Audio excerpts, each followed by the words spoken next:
Hello, beautiful souls. So, I have a recommendation. Do not try to learn a new skill while you're trying to do an old skill and present. So, just draw your essence down into your body from wherever it's been so far today. And take a nice deep breath. And allow yourself to be open and available for all that the universe has for you. So being fearless requires some energy, right? And so the energy that I was putting out just as I was getting here and preparing was to learn a new skill, to get on Zoom and hook it up with Facebook. And we do this to ourselves. Hi, Lorene. Good to see you. We do this to ourselves. We create more drama than needs to happen when we are doing something that's already high energy, and then we add the frequency of, oh, let's just jam in something and learn something new. So if you're like me, then give yourself some forgiveness. Wow, the smudge is just going.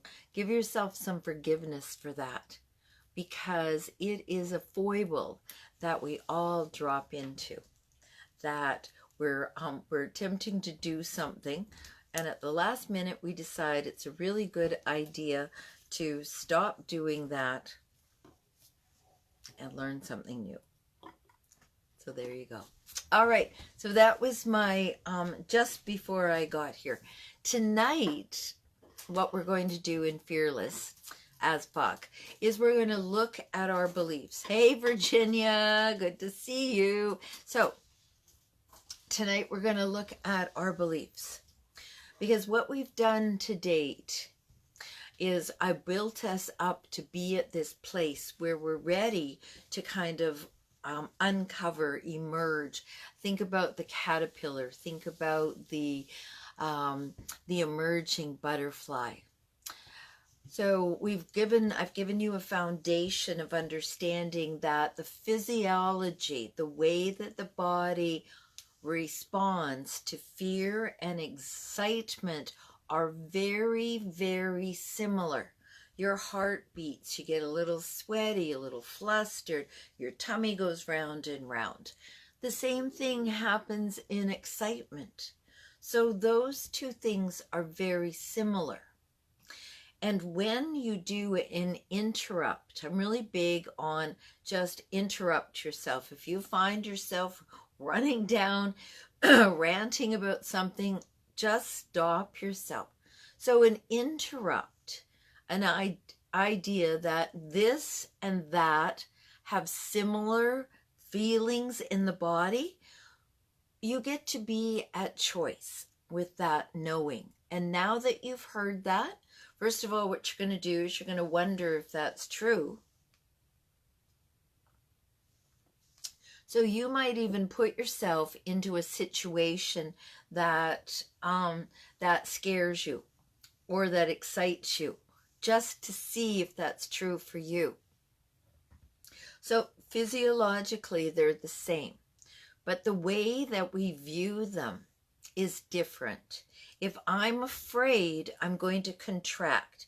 If I'm excited, I'm going to expand.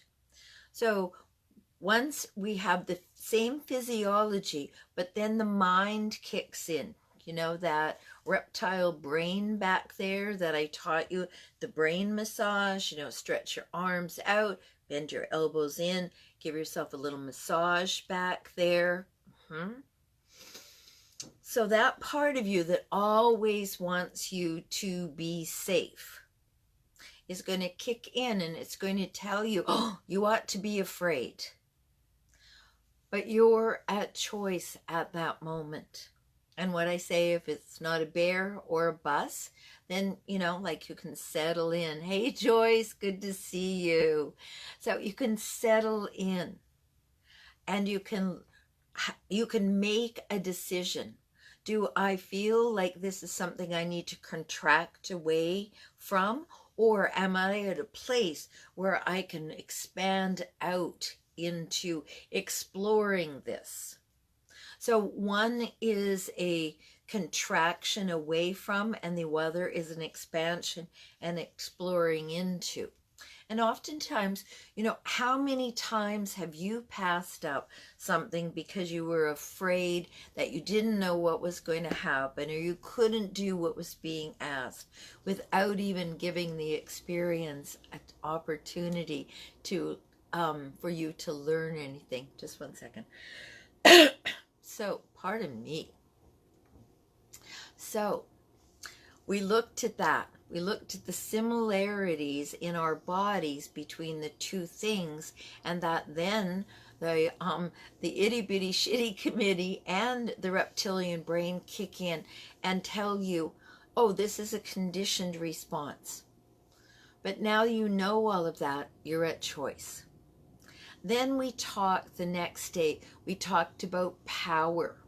And in between that, you wrote down 5 of your biggest fears and 10 rewards that you were going to give yourself through this process. The next day that we got together, we talked about power.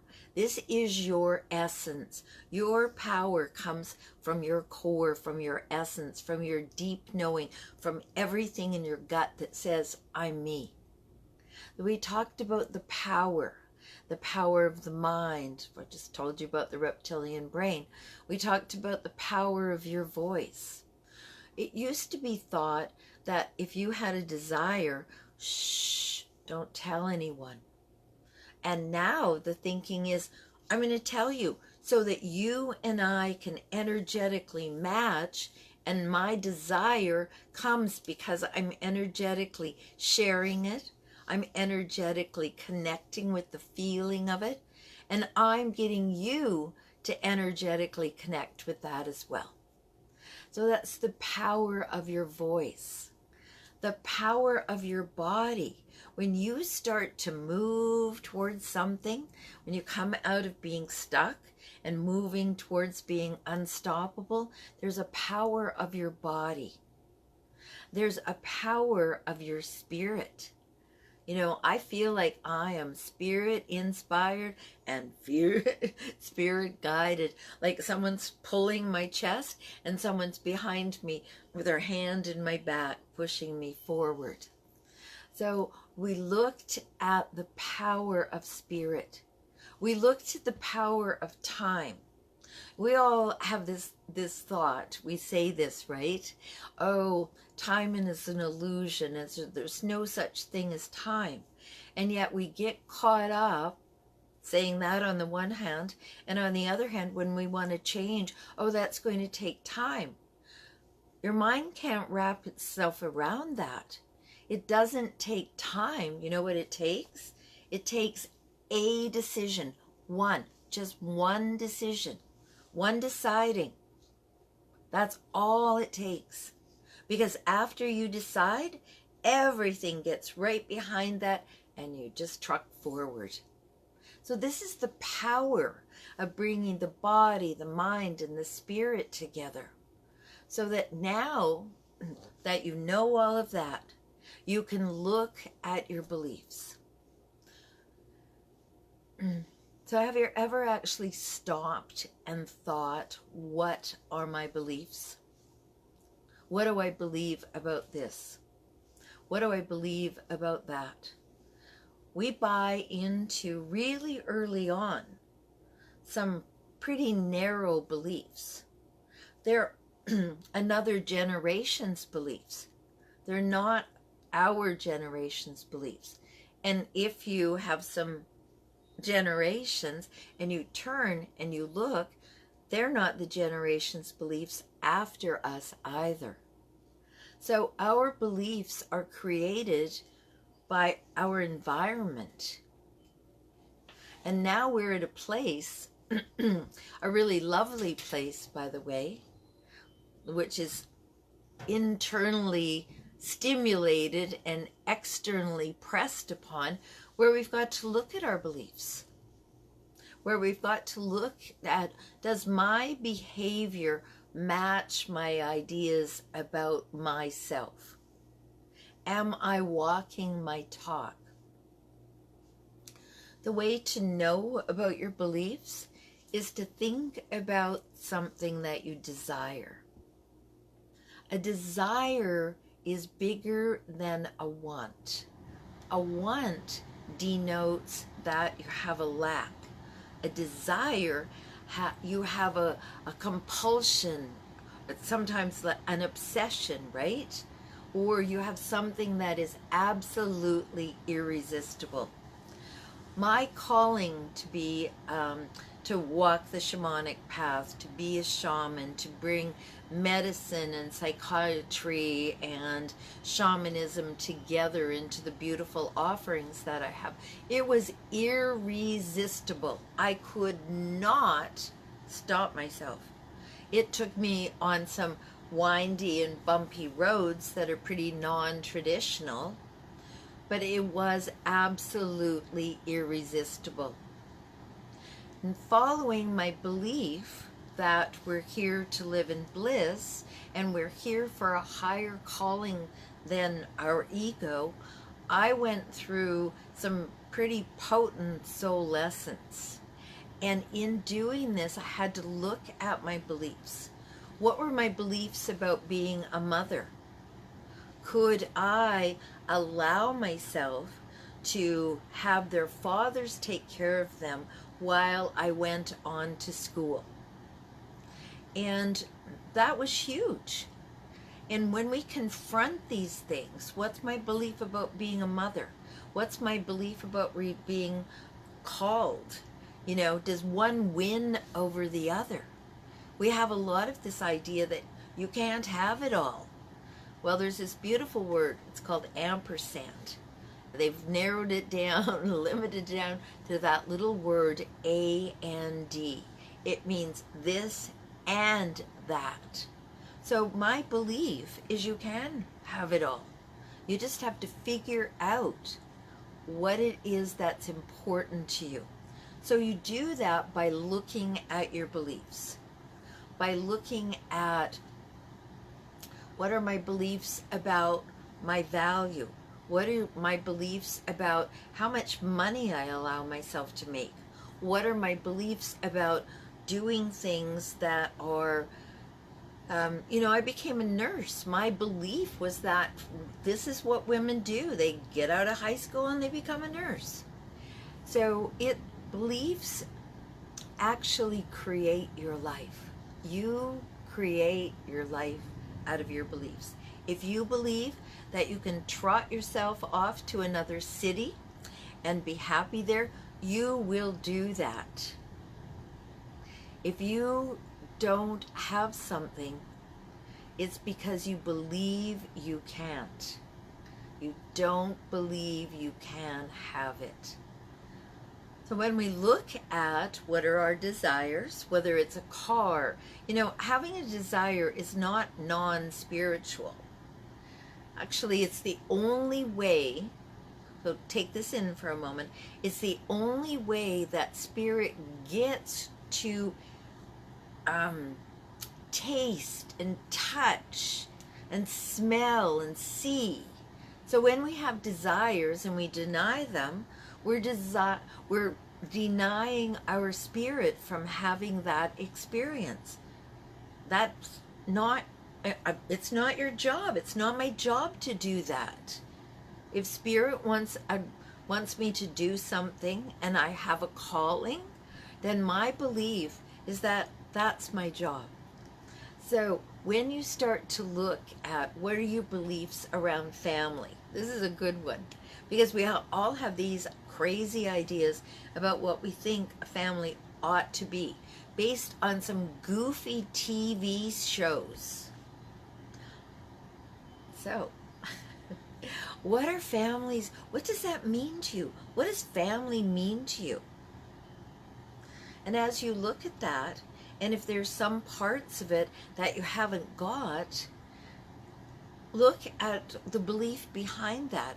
Oh, nobody wants to come to my house. Well, that might not be true. Then you get to look at whether your beliefs are actually true or not. And as you begin to look at, well, let's define a belief before we go any further. So for yourself, just take a moment and write down what do I think a belief is.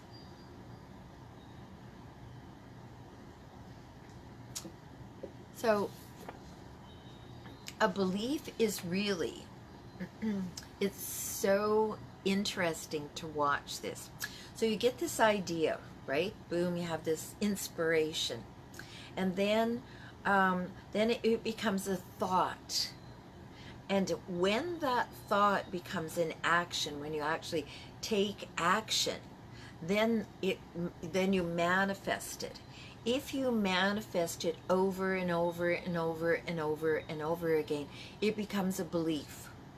Oh, there's a whole industry around coffee in the morning because we were told and we believe that coffee in the morning is the way you do it. Other cultures, that's not true. So we base our behaviors on what we saw, what we heard. Hey, Celie, nice to see you.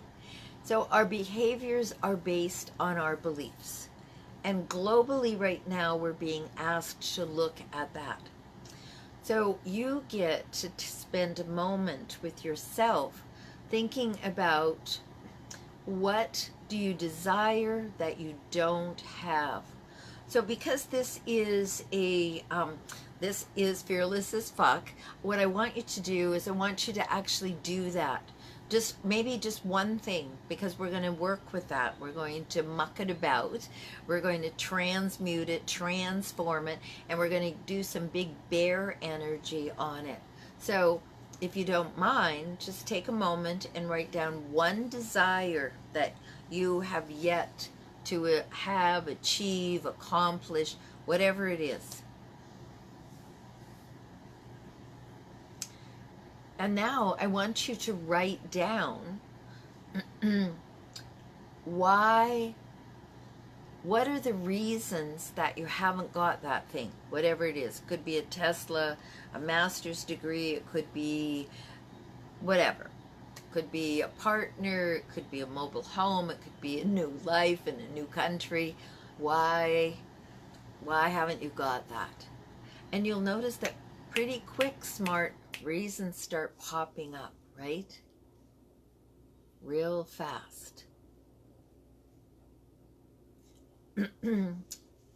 Now I want to look at just one of those reasons. So we have one desire.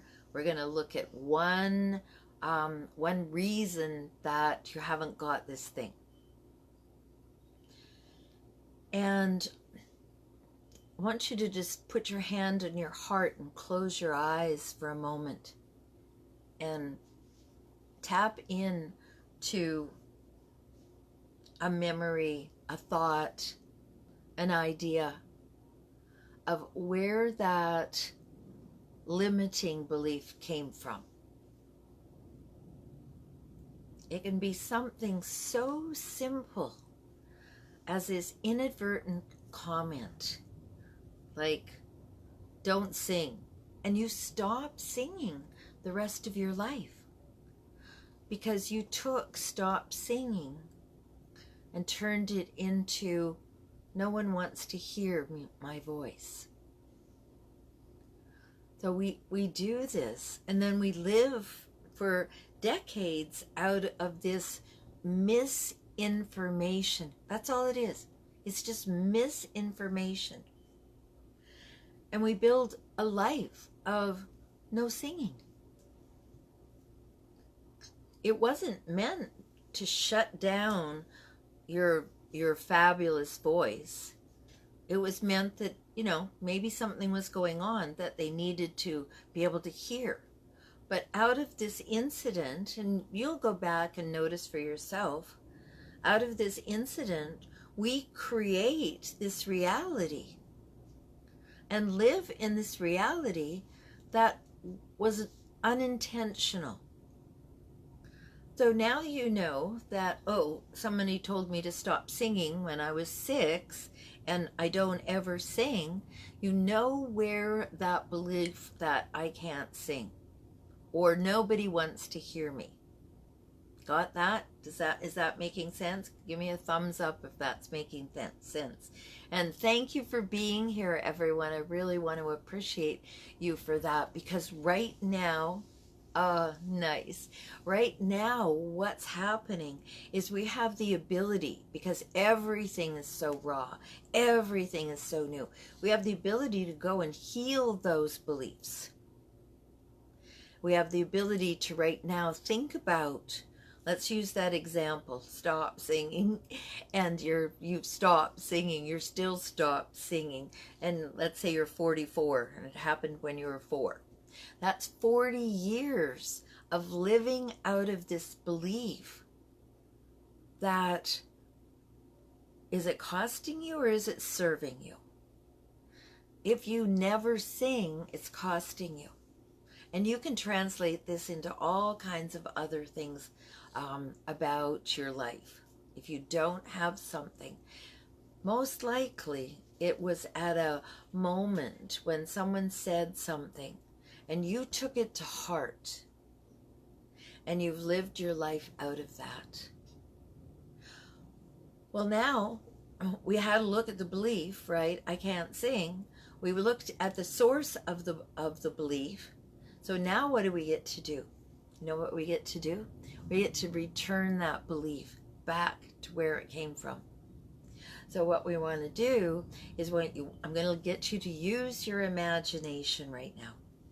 So I want you to imagine yourself writing down that belief on a little piece of paper, whatever your belief is that is holding you back from your desire. Write that down.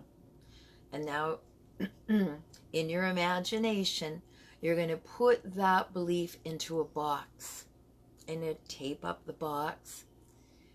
And now in your imagination, you're going to wrap it up into the most beautiful present you could ever imagine. Bows and whatever you want, sparkles, stick ears, all of that. And now you've got this unwanted belief, this belief that has cost you something. You've got it in a box. We're going to send it back to where it came from. So if it was a circumstance, you're going to send it back to the circumstance in your imagination. If it was a person, it was the school, it was the church, it was the whatever, send it back.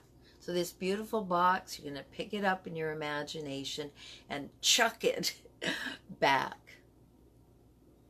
And you might just notice that there's a little silver thread between the box that's going back and you.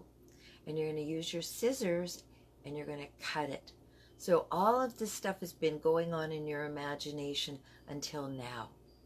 Now you are physically going to use your scissors and cut that cord like that, just like that. And let all of that energy go back with that boxed up unwanted belief, and the rest is going to come right back to you. You're going to take a nice deep breath. You're going to feel a sense of freedom for a moment. And now you're going to create a brand new belief. What's your new belief? To replace, to refresh that old belief. It's not there anymore. So the new belief would be, I have a voice. People want to hear me. I can sing. Remember that the example was the singing? So you you phrase it like that. And isn't that funny? I had a little frog just as I can sing. So we're going to use a little peppermint tea. So what you'll notice, because this is not just a cerebral experience, what happens is your body also responds. So I'm saying, I'm going to sing. My throat is like, yeah, right. So, so then now the next thing is the peppermint tea, right? And then I will be able to go, Om, Om, and allow my throat chakra, because I was talking about that, I also took that on of like, oh, there was a place where I was told not to sing. So when you look at how these beliefs, this misinformation, that's all it is. We don't have to blame anybody. There's no shame on us for, or feeling guilty. Oh, I should have known that. How can you know these things? You can't know these things. They're just bubbling up into consciousness now. This kind of thinking did not exist 40 years ago. When I learned about being an empath, when I was going through all of that early stuff of seeing things and hearing things and knowing that it was just what was going on was just wacky, there was nowhere to even think about the things that you and I get to think about right now. There was no one talking about, what are your beliefs about life? Are you going to follow your bliss? You know, one of the things that I have come to terms with and love about my life is I'm a pioneer. I was in the first class of my nursing school. I was in the first class when we convinced a beautiful astrologer to teach us about the shamanic journey. So I am, as far as I know, the first person to put together my medical background, my psychological background with my shamanic background, and teach you how to use the shamanic journey for healing, for your benefit, to overcome fears. So as you look at your beliefs, do you believe that life needs to be a struggle? Is that part of your belief? It's got to be hard? No, I was talking to someone earlier today, and they'd had a number of soul retrievals, and they're like, well, I have to do some more work. I don't believe that that's what needs to happen. When your soul parts come back, you get to embrace them, spend time with them. I don't believe therapy needs to be difficult. I believe that in the shamanic journey, you can find a beliefs guide. You and your beliefs guide can figure out what your beliefs are. You can have a guide for your therapy. You know, the thing is that all of your guides have been with you all of your life. They're just waiting for you to ask. So there's nothing to be ashamed of. They were already there. There's nothing to feel guilty about. They've already seen it all. And there's no blame or no shame, because they only want your highest and best or better. So as you begin to think or flesh out your beliefs about your beliefs, and as you begin to live out of these new beliefs that you create, because every one of your desires has a belief that's holding it back. Just think about suspenders. And that, you know, like that's a really good visual, because they have little clampy things on them. And they have 4 clampy things on them. So you're clamped in 4 places to this belief that is holding you exactly where you are. So if you're not, I have a thing right now about especially women bringing their spiritual gifts out into the world. And this is where we will come to. We will come to looking at our beliefs. Can I do that? Can I stand up and offer what I have?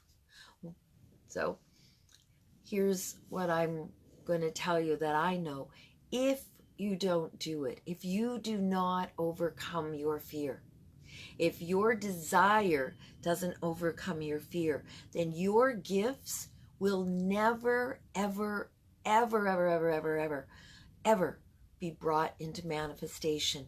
There's only ever going to be one you. Your soul is incarnate, goes on and on and on and reincarnates. But this you that you are right here, right now, there's never going to be another one. So if you have a gift and you have been holding back and you've been uncertain, then I'm going to ask you to have a call with me. Let's look at what's calling you. What's right there that just is like, oh, I need you to do this. I want you to do this. But maybe there's a little fear. Maybe you're afraid of what other people will say. People pleasing is a big thing with us spiritual folks. We want to please everybody so everyone's happy, right? I mean, isn't that why you would bring your gifts, so that you could relieve the suffering, so that everyone was happy? So let's look at your fears. Let's look at what's holding you back. So I will pop, it'll have to be down there. No, I'll pop it up there. I'll pop a link to my calendar. And I want you to book a session. I'm happy to gift to you a half-hour session so that we can look at what are these fears. Is your desire, where's your balance? Is it right here where your fears and your beliefs are holding you exactly where you are? Are your fears heavier so you can't get your desires? Because this business of busting your bogus beliefs, first of all, it's fun, right? You use your imagination. You use your intuition to where did this come from? You wrap it up. You use your creativity. You send it back with love. With love. So you can be fully present, free from all the clutter, free from all the suspenders, so that you can really live your life on purpose for you. So I made notes, so let me make sure that I got through all my notes. And yeah, we created a new belief. We sent the old ones back. We figured out where they came from. We looked at whether they were costing us or whether they were serving us. We looked at how we create our lives unknowingly. You never, you're not 5-year-olds and going, well, I'm going to create my life out of this crazy belief that I don't eat brown food or whatever.